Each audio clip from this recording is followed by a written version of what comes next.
Hi, this is James Warda with the Home-Centered Care Institute, and welcome to another episode of HCCI Conversations with. Today we have with us Amy Berman. She's the Senior Program Officer of the John A Hartford Foundation. Welcome, Amy. Thanks for joining us. Thanks, James. Amy, let's go ahead and get started. Can you tell me about your role there at the John A Hartford Foundation and about the mission? Of course. So I'm a Senior Program Officer at the John A Hartford Foundation, meaning that I'm responsible for a number of grants. The John A Hartford Foundation, our mission is to improve the care of older adults. And we have a number of grants that support work around home-based primary care. I'm pleased to work on those grants and to be supportive of the field. And with the foundation, we hear a lot about age-friendly health systems. Can you define what an age-friendly health system is for us? Yes. So older adults experience disproportionate harms and even death in different settings of care. They oftentimes get subpar care. And so we've been doing work across all settings of care to provide a more high reliability system that would prevent these harms, these avoidable harms to older adults. And it really focuses on four components known as the 4 M's. What matters to the older adult, medication, mentation, and mobility. But more than that, it's really about changing the care to focus on the needs of older adults and to use evidence-based approaches to both assess and address these issues so that people have a better life across that continuum from the hospital to the kitchen table and everywhere in between. Obviously, with the Home-Centered Care Institute, we're focused on home-based primary care. Can you talk a bit about how home-based primary care fits in an age-friendly health system? It's an essential component of an age-friendly health system. We need to be able to offer the right kinds of services to people so that they get the right kinds of care. And for people who aren't able to go out, who aren't able to access primary care, they oftentimes don't get to go to appointments because they're homebound. They're very challenged. They have a lot of needs. They oftentimes have, functional debility. And to bring the care to them means that they get better care. It means that they have people that they can ask questions of, that their caregiver understands their care because somebody's coming in and telling them also how they can support the health of the person that they're caring for. So in every sense, the care gets better. So Amy, earlier you mentioned the grants that the John A Hartford Foundation provides. Can you tell us more about the grant that the foundation has provided to the Home-Centered Care Institute, the American Academy of Home Care Medicine, and the National Home-Based Primary Care Learning Network? Home-based primary care, and I would actually say home-based primary and palliative care are really incredibly important to a percentage of the population that otherwise is not going to receive good care. The 3 organizations that are supported, I would say that they are a tripod or a trifecta of really high quality work that is not only shaping the field, but is having a broad impact on care and is helping to inform others beyond these 3 organizations. So the first, the National Home-Based Primary Care Learning Network, this effort is run by Christine Ritchie at Mass General, along with Bruce Leff at Johns Hopkins University. And it's focused on being able to measure and understand quality of care for home-based primary care. And so this learning collaborative really is helping to establish guidance to the field and really look at the quality measures around the care. The second component is to HCCI, the Home-Centered Care Institute. And let me just say, what matters is in your name. It's home-centered. It's also person-centered at its core. And the Home-Centered Care Institute really focuses on developing training and resources that support home-based primary care teams and clinicians And also the operation side of this care, because that's also very complex. How do you pay for it? How do you schedule people? So it's really a wraparound set of resources, services, webinars, technical assistance to help support that we have more and better home-based primary care teams. And they're already terrific. And the resources that HCCI has created are just extraordinary. And then the last component is the American Academy of Home Care Medicine, and they are doing work to create a national practice directory. And you might say, well, why is that important? Well, people have to be able to find these services.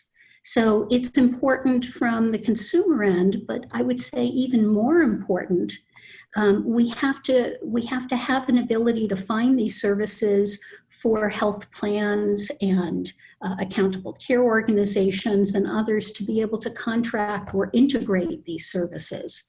So they may not build their own home-based primary care, they may integrate or contract with these entities. But in order to do that, they have to find who is delivering these services in our area. So Amy, earlier you emphasized both the primary and palliative care disciplines. Can you tell us how you see those two disciplines working together to ensure that continuum of care for patients? The same population that has, the multiple chronic conditions, they oftentimes, they may have serious illness, or they may have conditions that normally are not well managed. The symptoms aren't well managed. The care may be well managed, but the symptoms themselves may not be well managed. And so it's important that home-based primary care teams have competence in palliative care skills. And it's a skill set that they may not have gotten in their primary care or family medicine training. And it's an important skill set for this population. So obviously they can build up that skill set, but can, in some cases, they also work with palliative specialists? Is that another option? Yes, absolutely. So like anywhere else within a healthcare system, there's a consultation oftentimes available to them.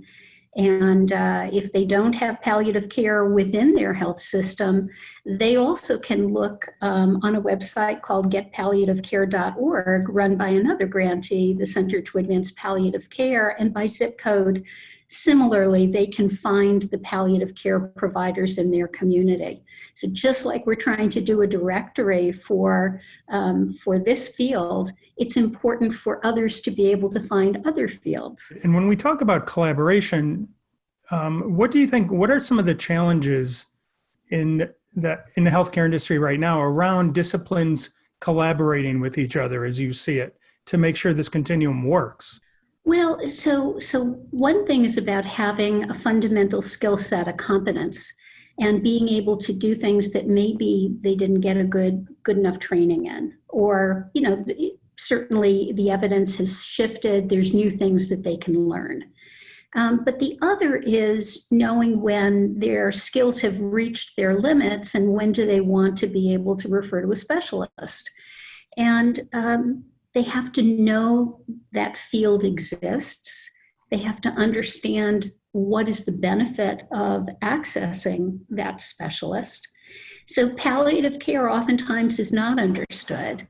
Some people think about that as end of life, and it actually is for challenging illnesses where the treatment may cause symptoms that need really special management, or it may be for chronic conditions and it's at end of life. So having the competence is one layer for a home-based primary care team, but also knowing when they need to access that specialist is really important.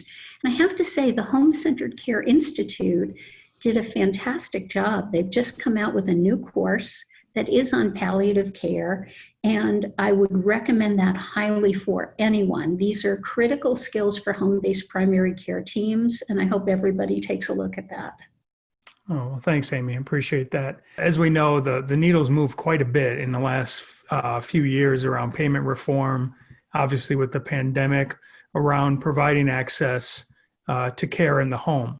Can you give us your perspective on those changes and what you see coming in the future?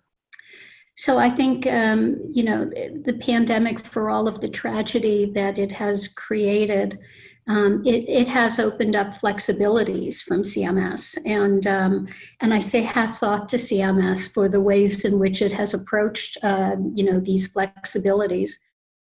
Telehealth is really important. So being able to expand the benefit, many people couldn't get reimbursed for delivering telehealth in the past. And not just the delivery of telehealth, but how you deliver telehealth, there are greater flexibilities. So now you can do it over the telephone. Before, there were, many more restrictions. The John A Hartford Foundation, in partnership with the SCAN Foundation, did a survey about telehealth, and we funded the survey. It was done by NORC. It's very interesting. This was during the first month of social isolation. So the first month of people, being on lockdown, 1 in 5 older adults had a telehealth visit. That's a tremendous volume of people. So they were accessing their care through telehealth, very successfully so. And in fact, 59% of these people who were surveyed in a nationally representative survey said it was good or better than their in-person visit. So we've got two things. We can do this. It is feasible to do this. And people are getting the care that they need and want. So it's a tremendous advance. And I just also want to add that Amy Berman at a recent conference said that we're not going to go back. That this will be in the future. So I look forward to seeing that. I look forward to seeing that the regulation is in place. It's a very important contribution to the health of our nation, and in particular to people in home-based primary care. Can you tell me what you see in terms of payment reform and what that has meant and what you see for the future of that? Payment reform, you have to be able to pay for the right kinds of care. That's so important. We had an Independence at Home demonstration. The best outcomes in the history of CMS demonstrations. So cost and quality outcomes. It was remarkable. Now we have advanced payment models that are looking in part to pay for some of this kind of care. We need to have a permanent payment. We need to have a CPT code or a bundle around this on a permanent basis. There needs to be a way to robustly support this and to support telehealth inclusion in all of this. It's really important, but even more than that, for a health system, it makes sense. Better health, better care, lower costs of care, people prefer it. It's for a specific population. It's not for everyone. But I also would like to see it for episodic care when somebody gets seriously ill, even if they're going to get better later, as well as for the people who have, long-term needs that may need this through the end of life. I want to make sure that when they come up with, a final approach to all of this, and I have complete faith that they will, that it covers both types of populations. Amy, I'd like to ask you a question about the people you work with at the John A Hartford Foundation. What inspires them to do what they do every day? Oh gosh, it's a remarkable team of people who I admire greatly. Dr. Terry Fulmer is the president of the John A Hartford Foundation. Ronnie Snyder is our vice president for program. The people come to the foundation because we are focused on making care better for older adults. And that's a big job. And we work very hard at it. And we have the most outstanding partners that we fund that are doing this work. So being able to work with places like the Home-Centered Care Institute, HCCI, the American Academy of Home Care Medicine, and people like Christine Ritchie and Bruce Leff, is a dream for us, because you will make a difference in the lives of older adults. And everybody on our team, stands up and cheers when they hear about this, when they hear about your work and everything you're doing. Well, the feeling's very mutual, and as one of your grantees, I'll tell you, we can feel that passion. So thank you for that. I'm gonna give the floor over to you now. What message would you most want to share with our audience? Well, so you've got a couple of audiences probably listening to this. So for the policymakers, I'd say, listen, the time has come. It's time to be able to deliver this care and to get the barriers out of the way and set up a permanent payment so that this care can be provided. We know you've done the demonstration. We know about the outcomes, and it's not just costs of care; it's about quality of care. So it's time, and I appreciate policymakers listening to that. I offer that in full respect. For health plans, same thing. You have an opportunity. If you have any kind of participation in value-based care, you're going to do better if you integrate this care. I encourage you to look at the resources and support a home-based primary care team within your health plan, within your health system, and take up these resources. And it's just a great opportunity for you. But I really also want to talk to the people who are providing this care, and to all of the people who are listening to this, and it's whether you are on the clinical side or operations side or health system side, thank you. You are healthcare heroes.